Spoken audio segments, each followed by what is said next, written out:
Okay. Hello friends, I welcome you all on my YouTube channel Rasayan Setu. Friends, in today's video, we are going to discuss previous year questions of electrochemistry which was asked in GATE 2017 exam. Okay friends, so let's start. This is your first question. Says the mobility of a univalent ion in aqueous solution is 6 into 10 की power minus 8 meter square per second per volt at 300 Kelvin. Its diffusion coefficient at 300 Kelvin is x into 10 की power minus 9 meter square second inverse. The value of x is up to 2 decimal places.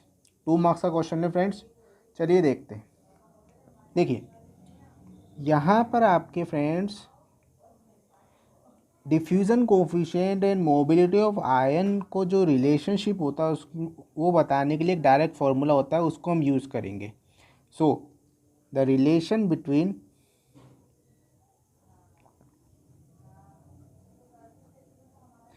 diffusion coefficient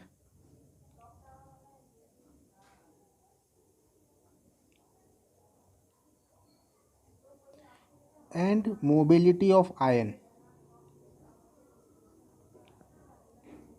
will given by this formula, that is dE upon mu E equals to KT upon E.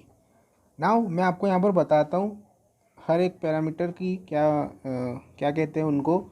dE होता है आपका diffusion coefficient,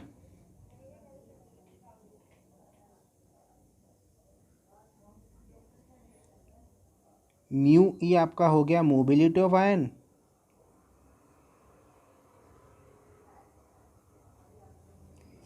and के यहाँ पर हो गया आपका Boltzmann constant.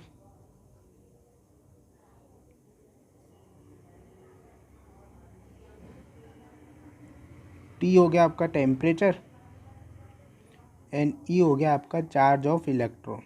तो ये सब इसकी वैल्यूज़ है. ये एक फार्मूला है, ये सब इसकी वैल्यूज़. तो आपको ये डायरेक्ट फार्मूला यहाँ पर यूज़ करना है. अब देखिए सबकी वैल्यूज़ आपको क्वेश्चन में गिवन है, एक एक करके रखते जाइए. देखिए D E upon mu E की वैल्यू आपको गिवन है 6 इंटू 10 की power minus 8 is equals to K Boltzmann constant. इसकी वैल्यू होती है 1.38 इंटू 10 की पावर माइनस 3. यहाँ पर गेट एग्जाम में फ्रेंड्स एक बात है कि आपको ये कांस्टेंट्स की वैल्यू याद रखने की ज़रूरत नहीं. आपको ये क्वेश्चन में गिवन होती है, कहीं साइड में दी हुई रहती है. तो यहाँ पर आपको बोल्ट्जमैन कांस्टेंट की भी वैल्यू दी गई होगी अपॉन 1.6 इंटू 10 की पावर माइनस 19. ये पूरी कैलकुलेशन आपको कैलकुलेटर मिलता है, गेट में सॉल्व कर लीजिएगा. तो यहाँ से जो डी ई की वैल्यू आएगी आपकी, दैट इज़ 15525 इंटू 10 की पावर माइनस 12. अब यहाँ पे -12 में, लेकिन आप क्वेश्चन में देखिए कॉर्नर में आपसे जो आंसर है वो पूछा गया है x इंटू 10 की पावर माइनस 9 में. तो इसको 10 की पावर माइनस 9 में कन्वर्ट करेंगे तो ये हो जाएगा आपका 1.5525 मल्टीप्लाई बाय 10 की power minus 9 metre square second inverse.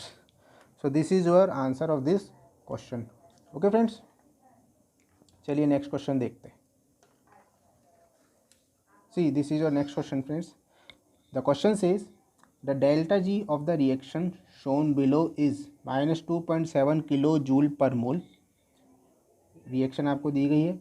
Given that E naught of lead 2 plus to lead is minus 0.126 volt, the value of E naught of Sn 2 plus to Sn is in volt up to 2 decimal places. 2 marks का question है friends, numerical ability type है. चलिए start करते हैं. देखिए second question आपका आज का. कॉर्नर में आपको क्वेश्चन दिख रहा है. यहाँ पे जो आपको सेल रिएक्शन दी गई है या जो रिएक्शन दी गई है उसमें देखिए आप क्या है. सबसे पहले आप देखते हैं कि जो टिन है आपका कन्वर्ट हो रहा है टिन 2 प्लस में. इस रिएक्शन की ई नॉट की वैल्यू आपको निकालनी है क्वेश्चन के अकॉर्डिंग. लेड 2 प्लस कन्वर्ट हो रहा है आपका लेड सॉलिड में. इसके ई नॉट की वैल्यू आपको गिवन है माइनस 0.126 वोल्ट.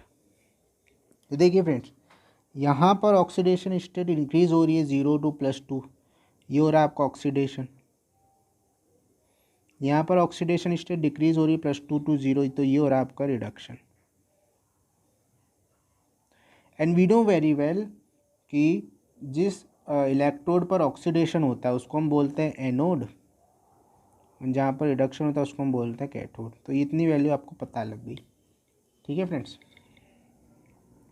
अब देखिए, आपको पता है कि ई सेल का जो फॉर्मूला होता है वो क्या होता है आपका, E nought cathode minus E nought anode.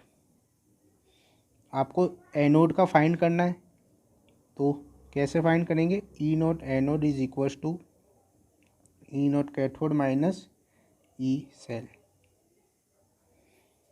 ठीक है। ये आ गया फॉर्मूला। अब इसके लिए पहले आपको ई सेल पता होना चाहिए। देखिए फ्रेंड्स, क्वेश्चन में आपको डेल्टा जी गिवन है एंड आपको पता है delta G and E cell में एक रिलेशन होता है, delta G is equals to minus N F E cell. Okay friends, तो देखिए, तो यहाँ से आपका ई सेल की वैल्यू क्या हो जाएगी, delta G upon N F, ये हो जाएगी ना, माइनस। तो यहाँ से देख लीजिए डेल्टा जी आपको दिया हुआ है, कितना दिया हुआ है क्वेश्चन में, -2.7, ये भी माइनस में डेल्टा जी, अपॉन इसकी वैल्यू कितनी आएगी, एन और एफ की।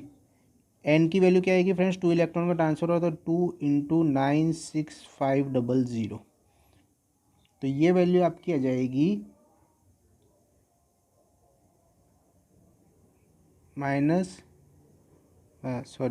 ये वैल्यू आपकी आएगी, इसको जब आप सॉल्व करेंगे कैलकुलेटर से, 0.0139, या फिर इसको आप राउंड फिगर में करके लिख लीजिए 0.014 वोल्ट। तो अब देखिए आपके, तो यहाँ से ई नोट एनोड आपको मिल जाएगा, ई नोट कैथोड कितना दे रखा, -0.126 -0.014 ई सेल, तो ये माइनस माइनस प्लस हो जाएगा, तो ये हो जाएगा आपका -0.140 वोल्ट इस क्वेश्चन का आंसर। ठीक है फ्रेंड्स, बहुत ही सिंपल क्वेश्चन है, देख लीजिए आप। चलिए नेक्स्ट क्वेश्चन देखते हैं। See this is your next question. Question says the ionic activity coefficient of calcium 2+ and F- are 0.72 and 0.28 respectively. The mean activity coefficient of CaF2 is, numerical answer type question है friends, value आपको put करनी है up to 2 decimal places तक, 2 marks का question है। चलिए शुरू करते हैं। देखिए थर्ड क्वेश्चन आज का, आपको पता है फ्रेंड्स कि मीन एक्टिविटी कोफिशिएंट का फॉर्मूला क्या होता है, gamma plus minus equals to A+- upon C। ये तो क्या आपका मीन एक्टिविटी कोफिशिएंट, ये क्या है मीन एक्टिविटी। ओके फ्रेंड्स, तो देखिए आपको ये निकालना है तो आपको ये पता होना चाहिए, मीन एक्टिविटी पता होनी चाहिए। मीन एक्टिविटी कैसे फाइंड करते हैं अपन, activity of cation multiply by activity of anion, and activity of cation होता है आपका ये, एंड एनायन होता है ये, यहाँ से ही तो फॉर्मूला आता है ये, mean activity multiply by concentration gives activity. तो ये हो गया आपका कैटायन और एनायन के लिए। अब देखिए फ्रेंड्स, आपको रिएक्शन जो दे रखी CaF2 की दे रखी, CaF2 कन्वर्ट हो रहा है आपका +2F- में। मानते हैं हम इसकी इनिशियल कंसंट्रेशन होगी m, तो इनकी क्या होगी 0। आफ्टर सम टाइम जब ये पूरा डिसोशिएट हो जाएगा तो ये तो हो जाएगा 0, ये होगा m, और बिकॉज इसके 2 बन रहे तो ये हो जाएगा 2m। ठीक है फ्रेंड्स, तो अब देखिए यहाँ से आप वैल्यू रख दीजिए फ्रेंड्स एक्टिविटी निकालने के लिए। अब देखिए गामा पॉजिटिव और गामा नेगेटिव की वैल्यू आपको क्वेश्चन में दी गई है, आप ऊपर देखिए कॉर्नर में 0.72 एंड 0.28, वो वैल्यू यहाँ पे आ जाएगी। तो यहाँ पर आएगी पॉजिटिव के 0.72, एम पॉजिटिव के क्या आएगा, एम आएगा, इनटू यहाँ पर नेगेटिव की वैल्यू कितनी है आपकी 0.28, एंड एम नेगेटिव कितना है आपका 2m इंटू 2m। तो इसको आप सॉल्व कर लीजिए, यहाँ से आप क्या m कॉमन ले लीजिए, तो ये आ जाएगा आपका 0.72 इंटू 0.28 इंटू 2 0.56, ओके फ्रेंड्स, तो यहाँ से आपका ये आ जाएगा 0.40 m, ये वैल्यू आ गई। अब एक्टिविटी मिल गई तो मीन एक्टिविटी कोफिशिएंट क्या हो जाएगा आपका, ये है आपका सॉल्ट की जो एक्टिविटी 0.40 अपॉन ये कितनी मानी आपने, m ही मानी थी कंसनट्रेशन, यहाँ पर भी है m, तो m से m कैंसिल, तो ये हो जाएगी आपकी 0.40 इस क्वेश्चन का आंसर। ओके फ्रेंड्स, अब देखिए फ्रेंड्स, इसका वैसे सॉल्यूशन आपका आता है 0.4032 m, यह आएगा इसका। लेकिन आपसे क्वेश्चन में अप टू 2 डेसिमल प्लेसेस तक पूछा, इसलिए हमने क्या है डेसिमल के बाद 2 प्लेसेस तक की वैल्यू यहाँ पे रखी है। एंड आप आंसर की में देखेंगे तो वहाँ पर भी जो आंसर है वो यही दे रखा है, तो इसलिए आप पूरा ना लेकर डेसिमल के 2 प्लेसेस तक ही लीजिए, तो आपका आंसर 0.40 m, 0.40 क्या वैल्यू आ जाएगी आपकी मीन एक्टिविटी कोफिशिएंट की। सो ये थे आपके गेट 2017 के क्वेश्चन फ्रेंड्स। आई होप आपको समझ आए होंगे, लेकिन फिर भी किसी तरह की डिफ़िकल्टी आए तो कमेंट सेक्शन में आके ज़रूर पूछिए। So thank you friends, thank you for watching.